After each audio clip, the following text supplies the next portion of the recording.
Okay, welcome everyone. I'm Mary Leslie, President of the Los Angeles Business Council, and thank you all for joining us today. We have a great group of panelists and participants joining us for today's webinar. We are honored to have LA City Councilman Harris Dawson, Chair of the Planning, Land Use and Management Committee and Vice Chair and Ad Hoc Committee on COVID-19 Recovery and Neighborhood Investment.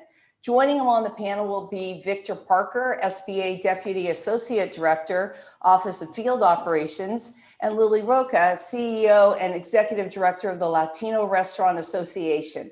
And last but certainly not least, Mary Sue Milken, owner and chef of Border Grill Restaurants and Catering. Today we'll be discussing SBA's new grant programs that will provide much needed relief to LA businesses. SBA's new grant programs are rolling out and include a $16 billion for shuttered venue operators. And our focus today will really be on the $28.6 billion for restaurant revitalization grant program. The $28.6 billion for the Restaurant Revitalization Fund will provide restaurants with direct grants equal to their pandemic-related revenue loss, up to $10 million per entity, or $5 million per physical location, which is extremely timely because, as you know, LA businesses are facing multiple challenges that are not equally distributed through all sectors. Rather, it's consolidated disproportionately in just a few. As of March 2021, more than 500,000 of our neighbors and friends across LA County remain unemployed, nearly double the number and rate of unemployment in March of 2020 when the pandemic began.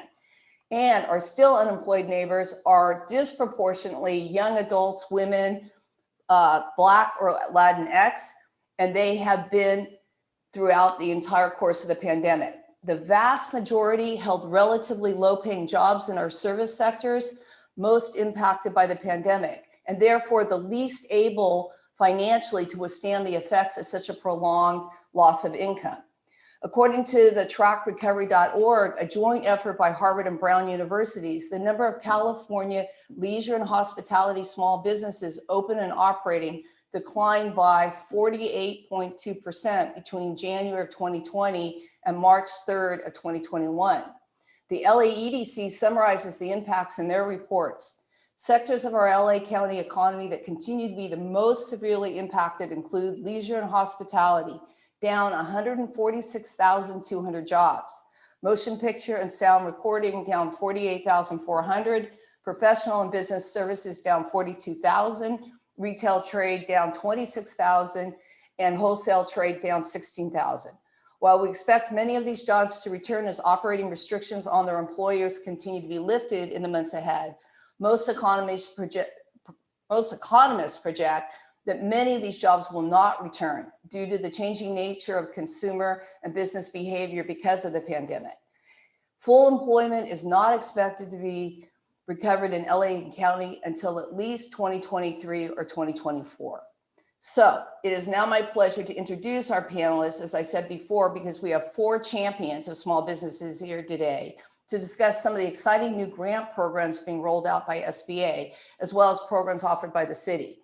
At the end of the presentations, we'll have time for Q&A. I encourage all participants joining today to submit your questions using your Q&A feature at the bottom of your screen, and we'll try to get to as many of them as possible.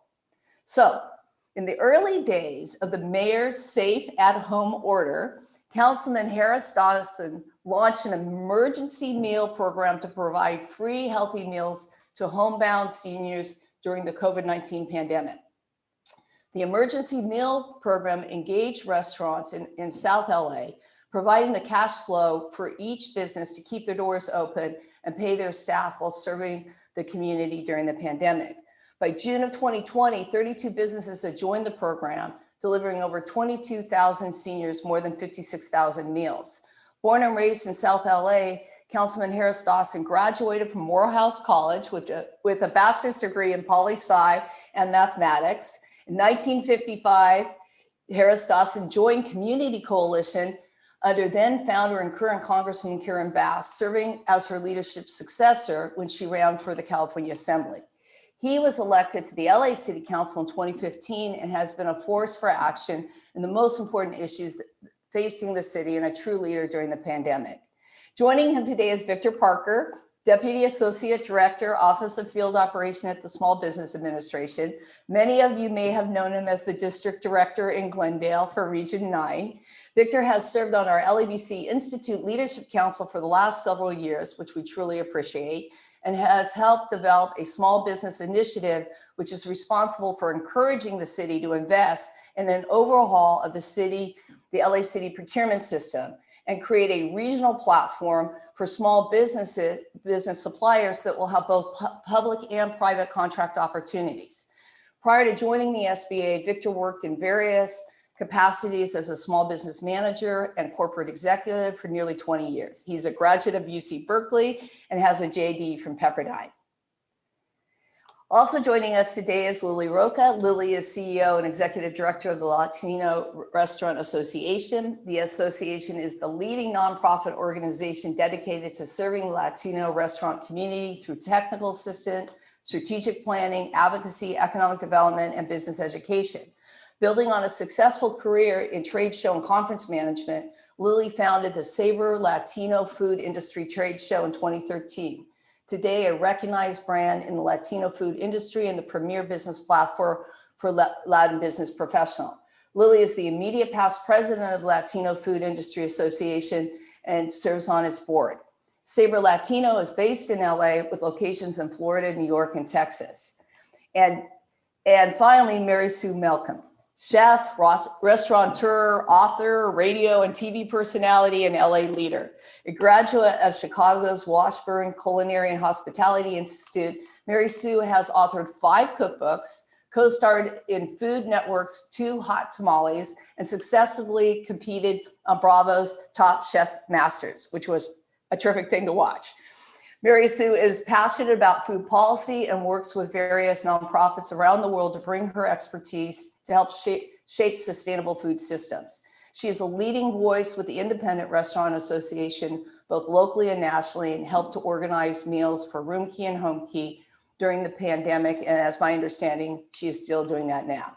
She is the founder of Regarding Her, a nonprofit supporting women restaurateurs, and serves on the board of Share Our Strength. Mary Sue is also on the board of trustee of the James Beard Foundation and is a member of the U.S. State Department's America's Chef Corps. So, Councilman Harris Dawson, please start us off today. You took decisive action early to help local restaurants. We'd love to hear what other actions and efforts the city can do or is doing to assist our restaurants and help in this recovery. Councilman. Well, thank you so much, Mary. Happy to be here. Great job opening up and introducing. I realized that was a bit of a mouthful, so congrats on that. You almost didn't take a breath, so it was impressive. But proud to be here with all the panelists and with this great organization, and I think is vital in the business leadership of the city. Our work during the early parts of the pandemic really grows out of values that we've had for a long time, that I've had for a long time as a community organizer, and that is the people closest to the problem are, generally speaking, the best situation to help solve the problem. And so we had a few currents going on. One was, seniors, if you can remember back to the early days of the pandemic, it was seniors were really encouraged not to leave the house unless they absolutely had to. And we knew in my district, we have a high concentration of seniors and seniors that live alone. And may or may not have family that is close by. The second thing was these businesses had to shut immediately without much warning or time to prepare to be shut down or without any preparation to go from wherever they were at in revenue to zero. And so that was a challenge as well. And so we tried to look at, what the opportunities were. So we knew we had to cancel events. Those events all cost money. That's money that we would normally spend with local vendors. So we reappropriated some of those funds, which wasn't hard to do, given the emergency that we were in. And we set up a senior meal program. That is a program where we would pay restaurants to keep their kitchens open so that they could prepare meals for local seniors.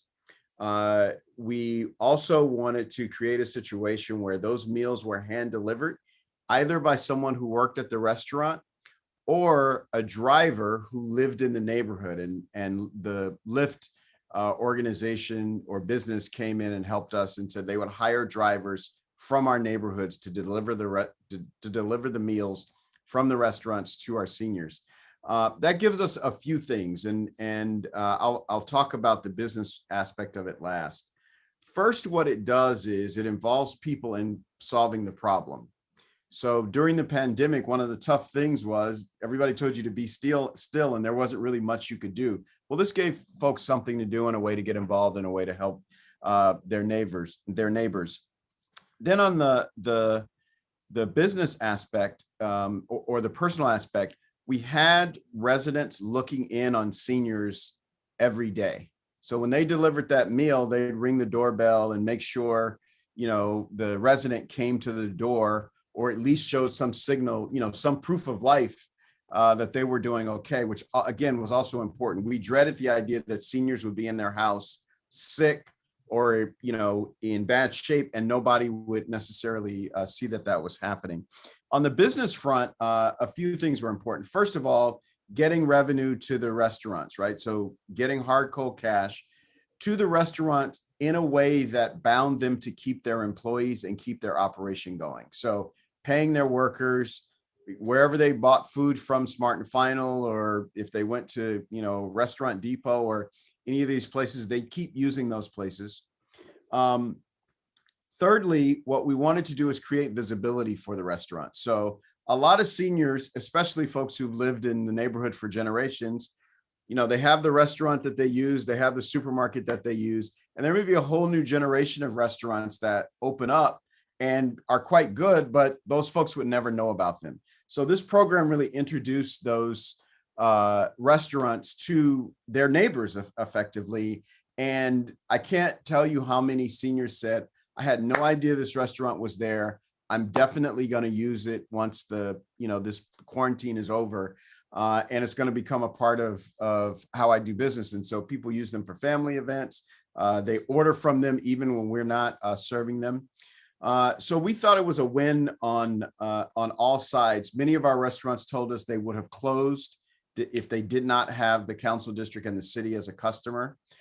Many residents said that they didn't know what they were going to do about food.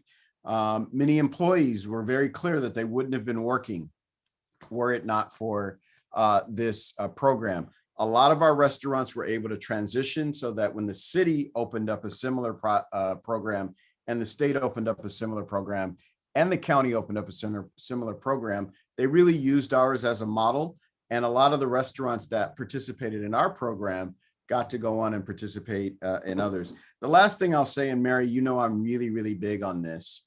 A lot of our restaurants our family ones especially, they're so small, and running a business takes every minute that you have and minutes that you don't have, frankly. The idea that you're going to go through the process to get to be a city vendor is just out of the question. Like, it's not even something that you consider doing.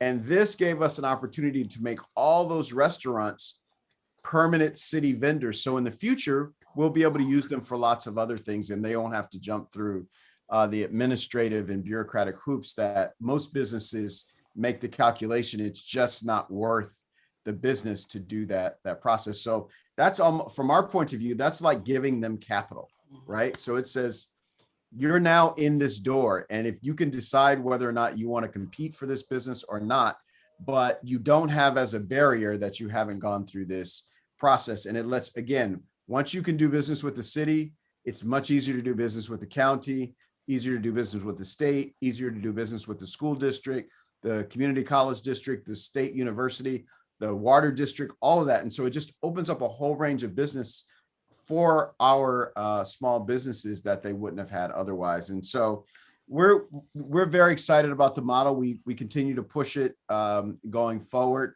And I think these principles apply to a number of types of businesses, whether they're, small software firms. I feel like sometimes we in the city will use a big giant software outfit out of the Bay Area, when we could use a local person operating out of a garage in Van Nuys. And I think, we need to continue to look at that to, again, build the health of our local businesses and provide opportunities for local employees and local connections. So it's not for us, it's not just a matter of these dollars change hands. It's a matter of relationships and the relationships that can be built that, again, pay dividends for years and years and years down the line. So that really was our program. We were able to serve thousands of seniors, tens of thousands of meals, and are excited that the city and the county and state went on to do similar programs. Well, thank you, Councilman, and I would be remiss to not thank you also for that procurement reform in the city of LA that you were responsible for, and we share your passion, and that is amazing that you had the presence to make. Well, now that the small restaurants in your district have provided this service, they immediately become part of the city procurement system. That is just amazing. So thank you for sharing the good work that you've done and the model that you provided everyone. And I would just like to remind everybody who's listening to use the Q&A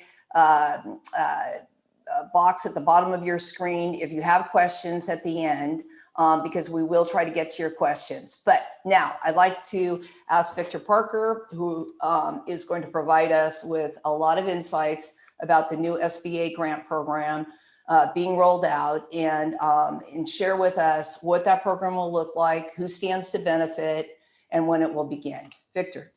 Sounds good. Thank you so much, Mary, and council member. It's good to be with you, and thank you for your words as well. It's always good to partner, federal, city, state. It really makes a difference in terms of helping our small businesses, our constituents. And one of the things that Mary Garcetti and I always say is that LA is the small business capital of the world, and LA was really built by small businesses. And so as we look at sustaining our community, making sure we have support for our small businesses is going to be absolutely critical.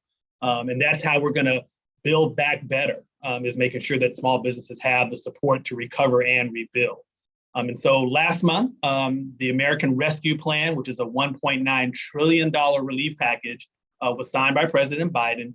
And a lot of those funds, billions of dollars, were targeted relief for small businesses. And so this promise is really to change the course of the pandemic's economic crisis and drive our recovery. So there's two programs I want to really focus on for today. First one, just shortly, I just want to, because it's so important to LA's economy, is the Shuttered Venues Operator Grant. So that's a $16.2 billion grant that Mary just referenced when she introduced me earlier. And it's really for operators of concert halls, movie theaters, and other venues. And it's really designed to help them continue to pay their staff, continue to keep up on maintenance and other items that they need to bring themselves back up. And hopefully, as we get those performances back open, we're happy to open, those experiences will really continue to drive really a part of the culture of LA. Our museums and our theaters are really a part of LA's culture. It's such a big part of our economy. Just a couple of things I want to highlight on shuttered venues before I move on to the next program. First and foremost, probably the most important part, which was just released a few minutes ago, the portal for Shuttered Venues Operator Grant will open tomorrow at 12:30 Eastern, so that's 9:30 a.m. our time.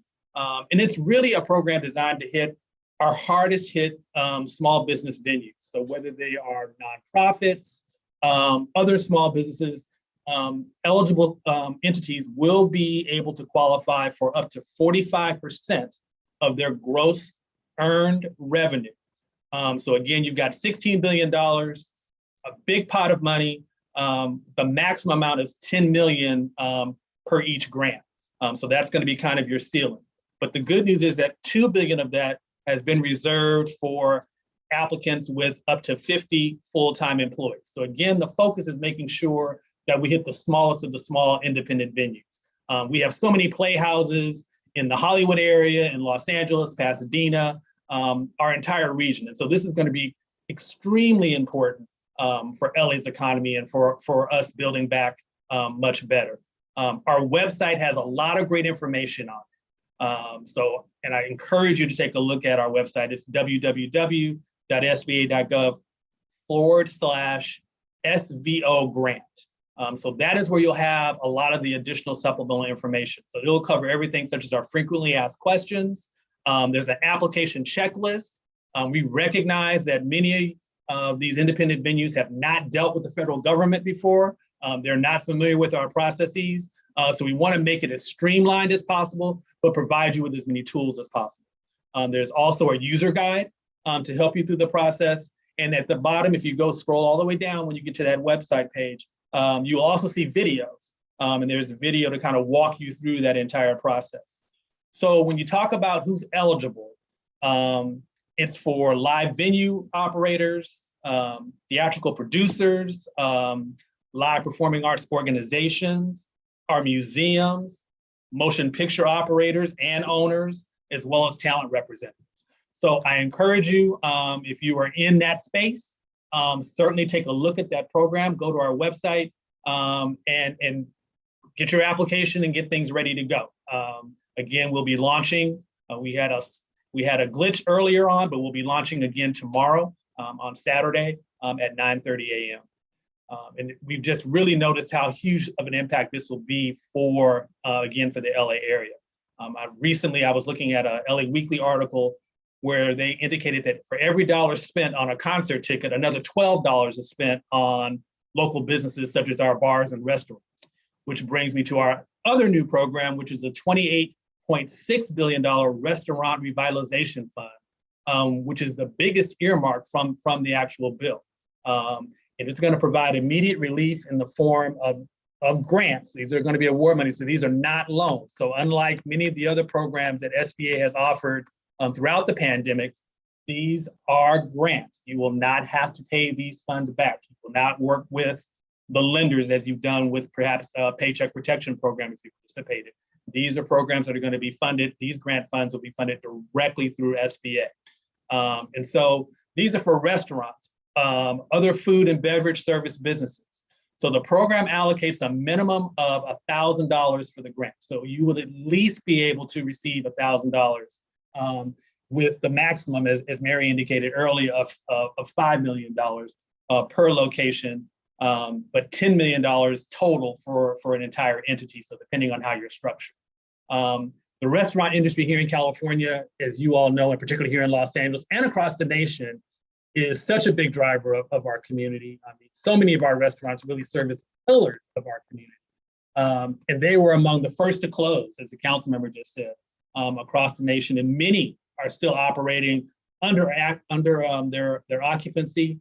They are still takeout only in some scenarios as people are transitioning, trying to come back. And so, we were looking at recently some data that indicated that California alone had nearly 1 million restaurant jobs lost over the course of the pandemic. And so it is no doubt that this is extremely important to our economy and to us building back better. This program we have designed to ensure that help goes as quickly as possible and to those that need it most. Congress has directed us to define restaurants as broadly as possible. So this is including street vendors, carts, food trucks, and many of these, they make up LA. They make up that restaurant scene, and probably is one of the most vibrant features of our restaurant community and our restaurant family, if you will. We've also created more than $9 billion that is set aside specifically for those smaller businesses, some of those micro family-owned restaurants that, again, are the pillars of our community. The other feature I just want to highlight really quickly is Congress has mandated a 21-day priority period for small businesses that are owned by women, by veterans, and socially or economically disadvantaged businesses. So those entities, if you have that, if you're an owner and you fall into one of those categories, there's going to be a 21-day priority period for you to apply when we open up that portal directly with SBA. And so again, we really are looking at equality and finding ways that we can make sure that those have suffered the most can get the much needed relief. We hope to have it up and running soon. We met as early as this morning at 7 a.m. To make sure we've got everything in place. We've put some things in place to help move things along and make sure that we've got the right systems in place to move as efficiently as we possibly can. We know there's been some language barriers, some where there's reliable technology challenges, and I'm going to go into a little bit of detail shortly as to how we're going to set up things to overcome some of those. But a couple of the bureaucratic requirements that we've removed is many of you may or you may not have heard of SAM.gov, which is System for Awards Management, which typically if you were getting a federal grant, you'd have to apply for. Doesn't apply. So if you don't know what it is and you're a restaurant owner, don't worry about it. But if you do know, please know that SAM.gov is not going to be a requirement for the restaurant industry funds. You will be able to bypass that entire part of the process. The other thing that we've added and that we're partnering with are point of sale vendors.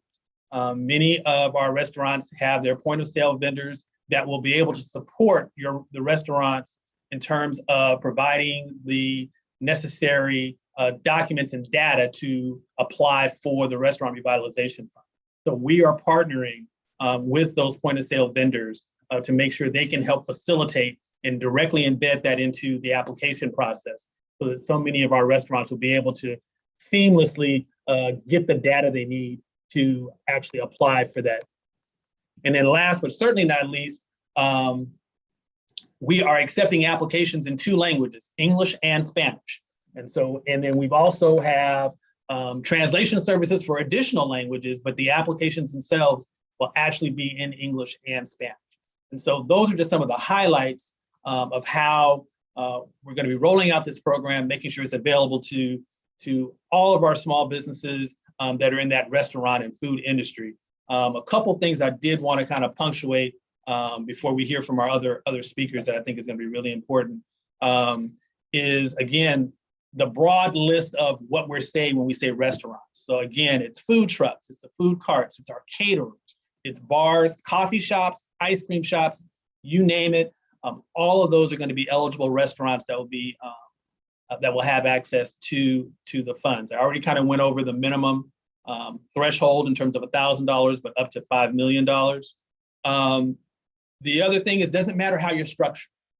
You could be a sole proprietor, S Corp, LLC, partnership, all of those types of entities, even if it's a tribal entity. We have put everything in place to make sure every possible eligible entity, if you will, for the restaurants will have access to this program. The other important feature I wanted to add is about franchises. Some of our small business, our restaurateurs are franchisees. And so there is a franchise database that will let you know which franchises are eligible to receive this grant. So if you are a franchisee, you still have an opportunity to apply. I will say really quickly, for the Paycheck Protection Program, if you did receive a Paycheck Protection Program loan, it does not disqualify you, but that amount of money will be deducted from your revenue. So you would not count that as a part of your revenue. So those of you that were able to successfully obtain a Paycheck Protection loan, you will still be eligible to apply for the Restaurant Revitalization Fund. We'll just take that, we'll back those funds out. So that's an important feature. Use of proceeds.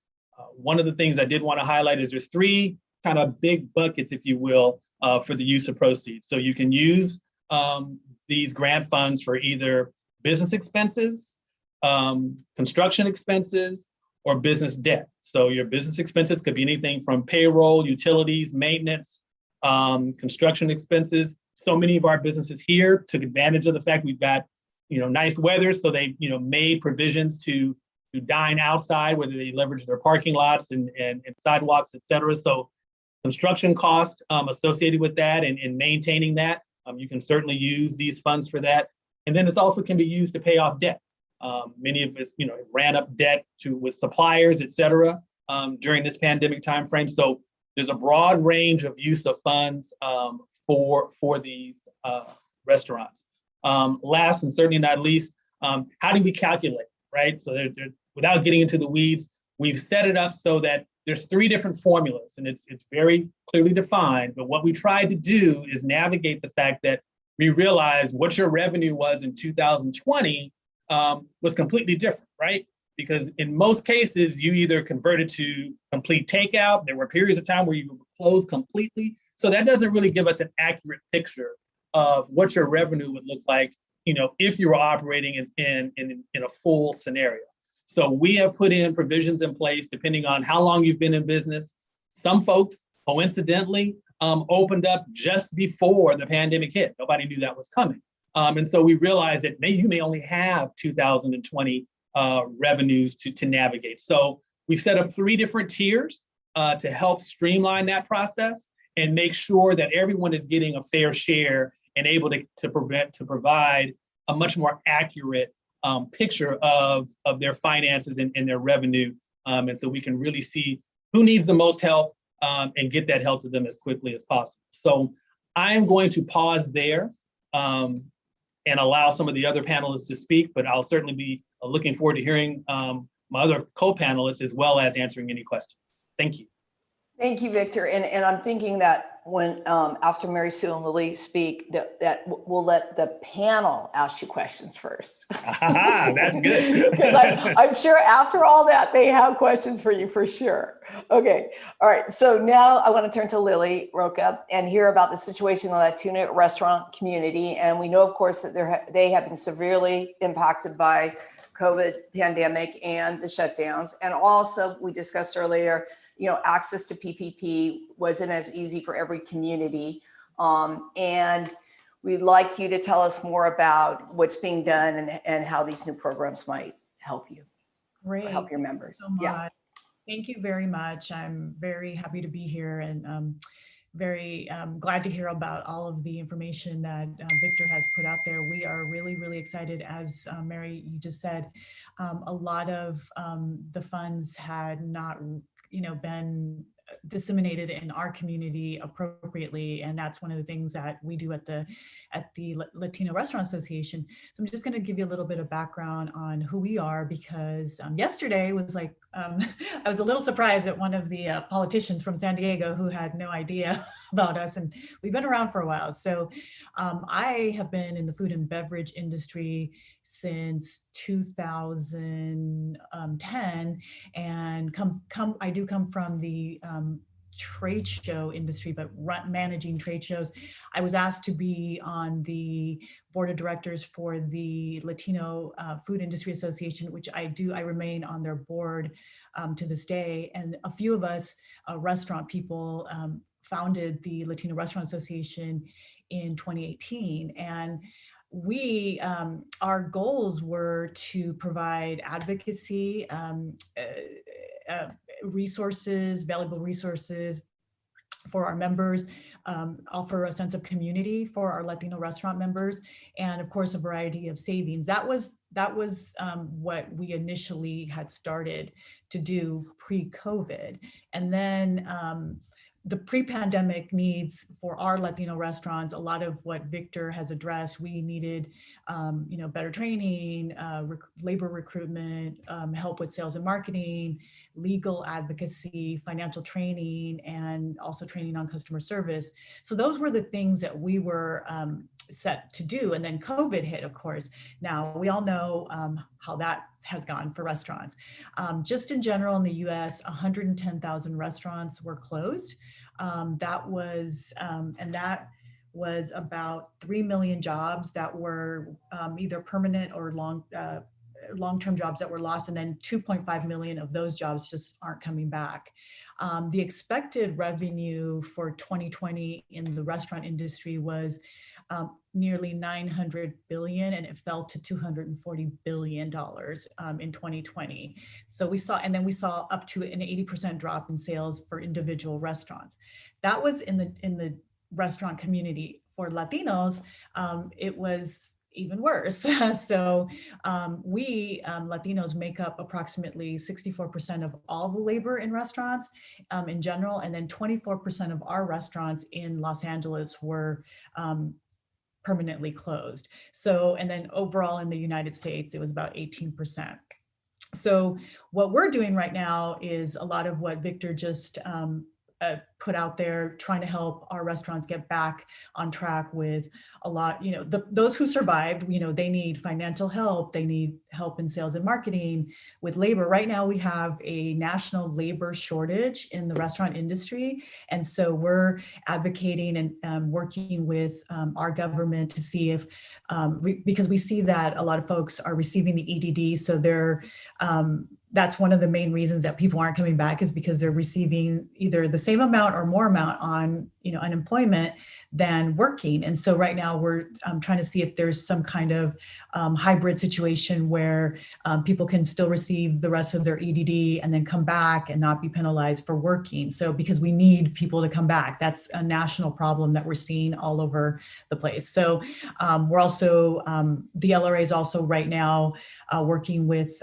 training restaurants, those that survive, with their marketing needs. When we talk about the digital divide is huge, well, it is even worse with us, with our community. So we need help with so many things. I mean, we heard about, oh, people don't have access, they don't have connection. Well, yeah, and then platforms. We're talking platform, training. So we started our restaurant recovery boot camps this past Monday. Very successful. It's free to anyone in the restaurant industry. So we welcome anyone who wants to join our next session, second session Monday. We can, get them up to speed, providing marketing, social media training, software, and how to use the platforms.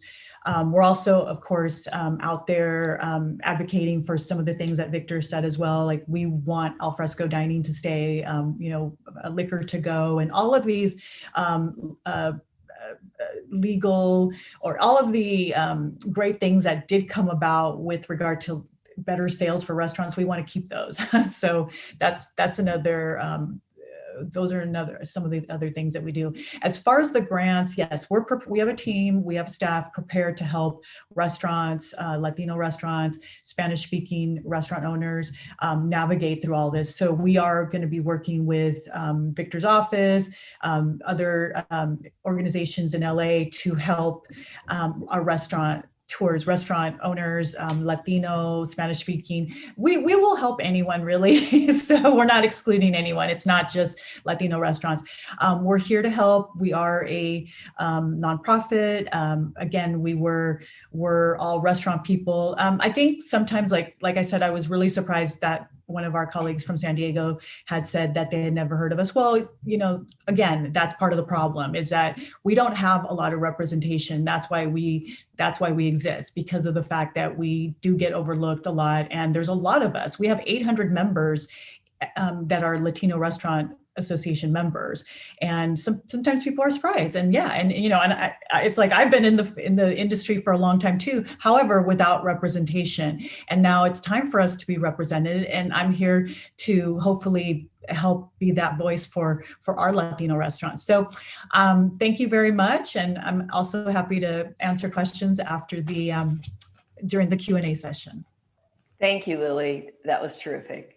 Now, Mary Sue Melkin, I know you've been active with the Independent Restaurant Association here in LA. Can you talk about your efforts with them, and then also your thoughts about this program and how you think it's going to work for LA, or yourself for that matter? Absolutely. Thank you so much for having me, Mary. And thank you to the council member and to Victor and the SBA. And of course, Lily, your programs are so important to our community. I can't tell you how happy I am. And also, I think the silver lining of the pandemic was, for me, is that our small independent restaurants really got together across the whole country in the Independent Restaurant Coalition, which I'm really active in, and which really lobbied Congress hard on getting these funds for restaurants. And then, so just 2 days ago, I was on a Zoom with the council, our senator from Nevada, because I have a restaurant in Nevada as well, talking to her about how the $28.4 billion is not going to be enough. And we're quite sure that there's going to need to be some refilling of this fund for restaurants. I think there's some speculation that even getting out of the first 21 days may drain all the funds out of the restaurant revitalization fund. So the work, the work of our lobbying is not over. In LA County specifically, the Independent Hospitality Coalition also was formed as a result of the pandemic. And we have also done some really important, great work here in the LA County to bring all these disparate small restaurants together.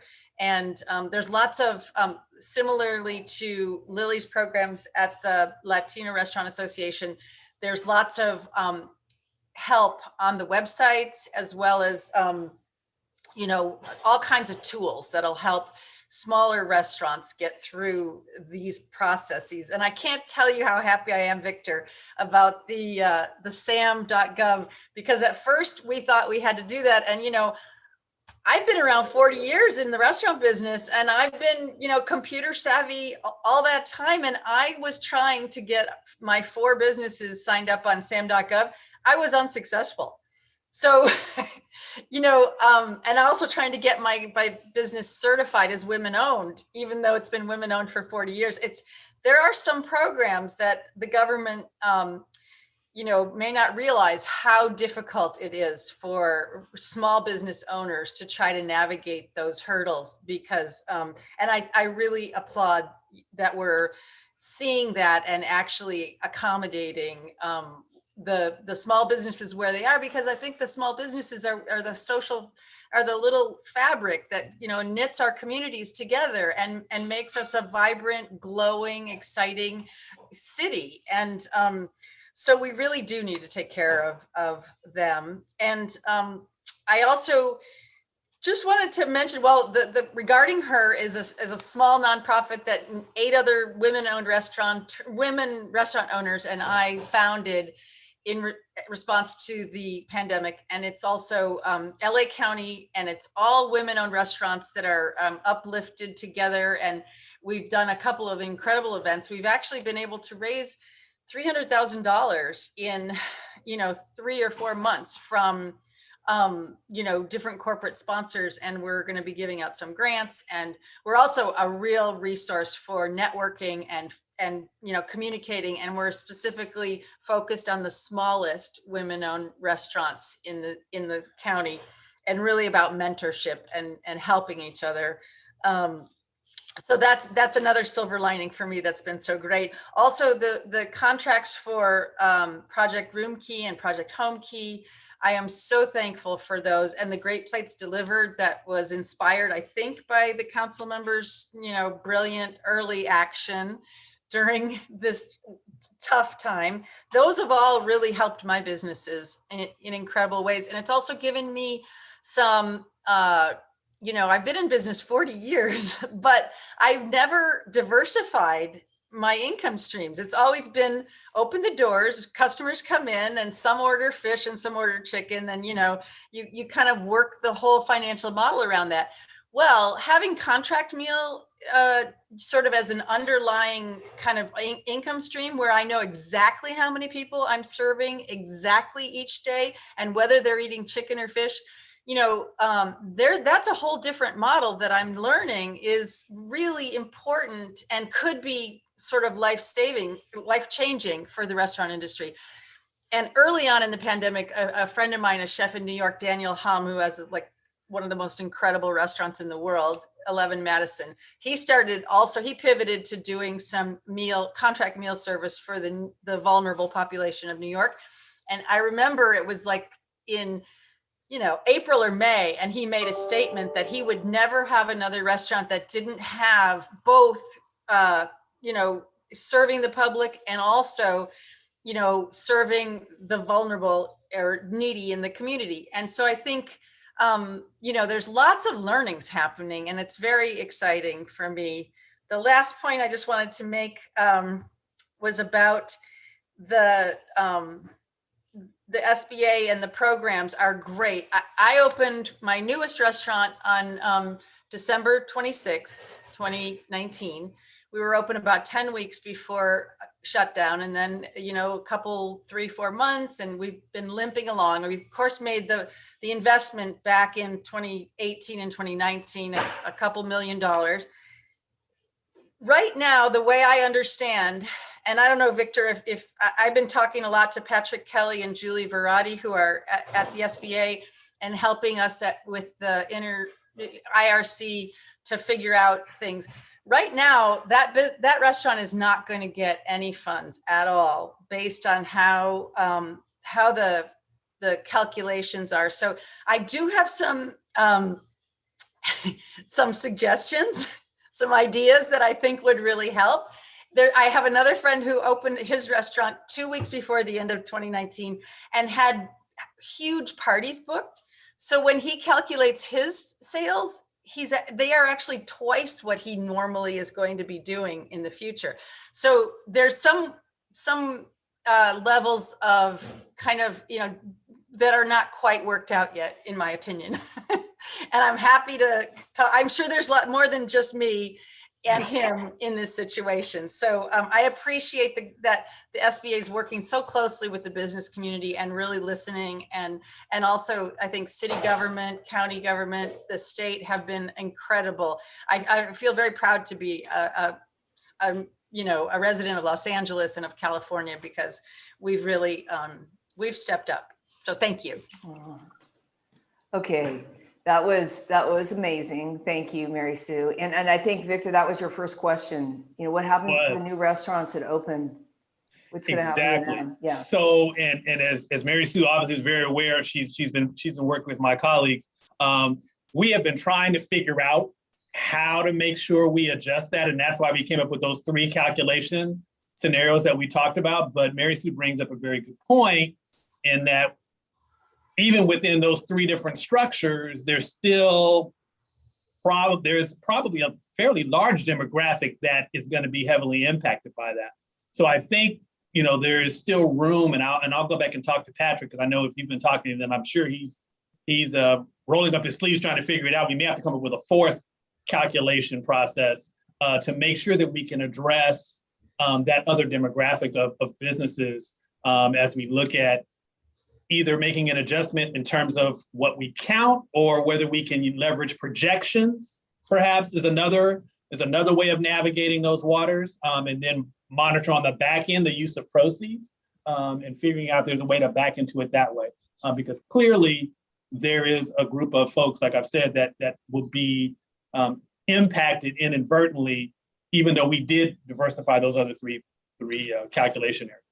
And I also want to just say thank you, because immediately, I don't know if it was Guzman, or I can't remember, but they took the longest possible eligibility period for businesses to use these funds for those eligible expenses, yes, which goes all the way through 2023. I don't think anyone said that yet, but that is really going to help our businesses. I didn't go that route, but yes, absolutely. So for the Restaurant Revitalization Fund, you have up until March 11th of 2023 to use those funds. So wherever you are in your business journey in terms of reopening, and we still don't know exactly how this cadence is going to go, right? We've had some ebbs and flows in terms of what reopening looks like, but it allows you that flexibility to make a very informed business decision, because you're not condensed to an 8-week period or anything like that. It goes all the way to 2023, March 11th to be specific. And then Lily, I want to go to you to see what you're thinking and how you think the program that Victor's outlining is going to impact your members. And then Councilman, I want to come to you next, because we're getting some great questions directed at you about what's being done to expedite the restaurant beverage program moving towards immediate implementation in the LA City Council. I think Councilman Blumenfield has the distinction of carrying that at the moment, and the program would cut fees in time to require a liquor license for restaurants. And then, I don't know, the motion's been stuck apparently. I don't know if it, according to our questioner, and wants to know if this is a priority. And then Victor, they want to know if grants will be counted as taxable income. So, but first I want to start with Lily. Lily, what are you thinking about Victor's program? Okay. Yeah, no, thank you. Yeah, no, we're obviously very happy to receive all this information. I think we are very excited about the sam.gov thing. That is huge. I think that's a big deal for us. So it is huge. the fact that, you have the applications in Spanish, the documents in Spanish, that's a great thing. I would say we would definitely need those translation services. That's a must. We see a lot of, like I said, I speak to a lot of folks who have, between like 5 to, let's say, 15 restaurants in LA. And yeah, they're fully Spanish speaking, and that's how they do business. And they're like what I call the unseen, because they're not out there doing things. So we're hoping to help folks like this out. But there's a lot of Latinos out there that have that own a few restaurants all over the place. So yeah, I think those are the kind of the couple things that come to mind, and we're really excited to get started on this. And then, yeah, I think, Lillian, one of the things I didn't go into, but just to kind of give people a high profile in terms of even how to apply, because you realize there's a divide, right? Everybody may not have not only the back shop to prepare the application or whatever the case may be, but in addition to applying directly on the portal and partnering with the point of sale of vendor that they have, we're also going to take applications over the phone. So there'll be a dedicated number where people can actually provide their information over the phone. We couldn't get timing and everything else we wanted to do. And Mary brought up a very good suggestion when we were talking the other day about even having an app. But in lieu of that, we are going to take applications over the phone. Now, it may take a little bit longer because we will have to send some paperwork out. But again, it does provide for those smaller independent restaurants an opportunity that may not have, they may not be internet savvy or may not be tech savvy to access those resources that we'll be able to take those by phone. And I will say one more thing is that we are, and I think that's great. The phone app's amazing. Hopefully that, we do have a very high Latino user rate for mobile. So that's something that we do have. We're that's what we're here to do. We really want to help with that digital divide. We want people to be, we want our Latino members to be savvy with the different platforms. And we have been getting a lot of help from a lot of different places. So, we continue to ask for, additional resources and help, but that's one of our main goals as well. Thank you. Councilman, what do you think about the liquor licenses and expediting? And, so my staff loves when I do this, when I go into meetings and say the opposite of what people would like to hear. Okay. I don't know how close we are to getting that restaurant and beverage program in motion, or even passing it out of the council. I will confess that I'm one of the people holding it up. Not because I think the fees should be high or that the process should be long, but I do worry about circumstances where we give property to a city, which a right to sell liquor is, and we don't have a process or a mechanism to monitor it. The district I represent has a particular history with alcohol sales and largely unregulated alcohol sales that we don't want to return to. So I think I'm working with my colleagues, Mr. Blumenfeld, Mr. Krikorian, coming to an agreement on the kind of community hearings these businesses have to have, and making sure that the city actually has a process to follow up when there are complaints. And I think once we get those things solved, I think that thing will go swimmingly.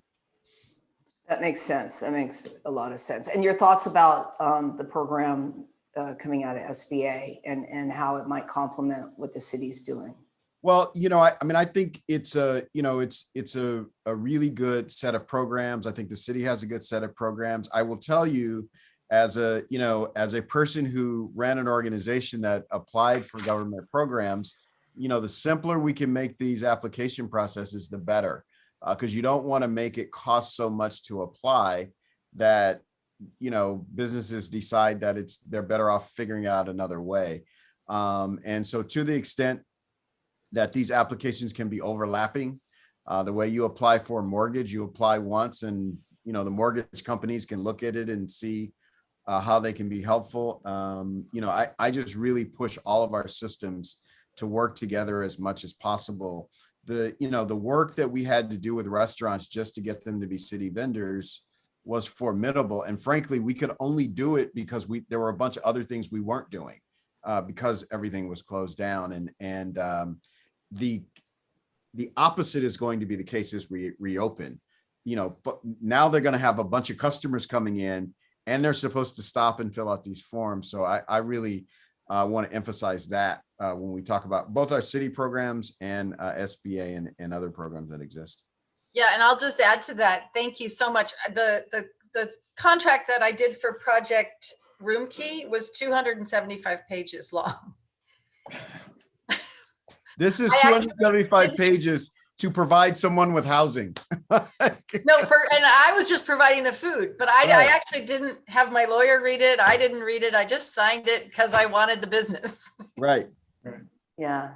Yeah, I think that's, I mean, it's such a, trying to streamline and make things as user friendly as possible. I mean, the council member said it best. I mean, that's just absolutely critical. Particularly, as you said, as businesses are in, transforming from survival mode to really, getting back and thriving and getting on the ground. We really don't want them tied up with a lot of back and forth and trying to make sure that the systems are talking to each other and that the information is viable. I mean, and the resources I think that Lily talked about that her organization is providing, but also SBA is providing some additional resources as well. In addition to those particular dedicated hotline numbers, there are small business development centers, there's women's business centers, and these are funded entities and organizations that can work with you by phone to help you put together, whether it's helping you with your financial statement or any of those types of document challenges that you may have. They are going to be a tremendous resource to help you get through this process so you're not out there by yourself trying to figure that out. And even with the city of LA, I know there's the business source centers as well. And we work with a lot of those folks as well. So they have access to our information and to our trainings as well. So this is a community-wide event in terms of making sure whatever resources there are, county, state, or federal, we want to make sure we lay that out so that those small businesses, the smallest of the small, who don't have an accounting team and a set of lawyers at their disposal, can actually be responsive and have access to the funds. It's absolutely critical right now. So Victor, do you feel like you have the distribution network to communicate the program, to do what Mary Sue's talking about? We want to max your program out and you have to do it again, like the way PPP had to roll. If Mary Sue's right, this won't be enough money. I mean, it'll be a really good start, but then the idea is that in 21 days, the program is committed. That actually would be a very positive outcome. Exactly. And that, yeah. I mean, that we know people need it and they need the money now, so getting it out fast and efficiently is obviously key. But to everybody's point, we know this industry has been hard hit. So I know there's been a lot of discussion in Congress about adding to the pot, if you will, providing some additional funding. And so we're poised and ready to go. So if that gets through Congress and moves that direction, we're putting the systems in place to drive it out as quickly and as efficiently as we possibly can. Folks are working 24/7. There's a training call going on now that keeps popping up on my screen because people are asking questions. From our team at SBA, we have restaffed folks and reallocated folks that are completely dedicated to the Restaurant Revitalization Fund throughout the 68 district offices to make sure that we're driving that. And you've got folks that are already familiar with SBA. So we're not, what people experienced a lot probably with Paycheck Protection Program was that we brought in a lot of contractors and people from outside of the SBA world because we were moving so quickly. They weren't as familiar and weren't able to be as responsive. In this scenario, we've now put people in place that are already familiar with SBA at the local level. So they're going to be familiar with, their favorite restaurant, right? And so making sure we get that information out there in the marketing collateral material is going to be absolutely critical. And Victor, just to that last question, will the grants be counted as taxable income? So it's taxable income. However, with that, based on the use of proceeds, those restaurants will be able to navigate, and our folks will help you. Our SBDC counselors will help you to navigate the tax issue. So My advice is don't worry about the tax implications. Make sure you get your application in, get the funding. We have resources on the back end to help you with your taxes. So don't worry about the tax. Perfect. And Victor, everything you talked about today, is it on the website? It is absolutely on the website. There's a 844 number, which I will type in the chat real quick, that's already up and running, that has folks that are ready to go. So you can start asking, any questions we didn't get to today. I'm sure that Mary and her team can send those to me, but also that number as well. Okay, so with that, thank you, everybody. We really appreciate your time, and I think we've learned a lot. We've recorded this session, we'll post it, we'll share it. We'd like to get this out to as many people as we can, because Victor, this is super exciting, and we want to max your program out. Absolutely. No, Okay. We want everybody to make sure not only they're aware, but make sure they get their application in. That's the name of the game. And we have to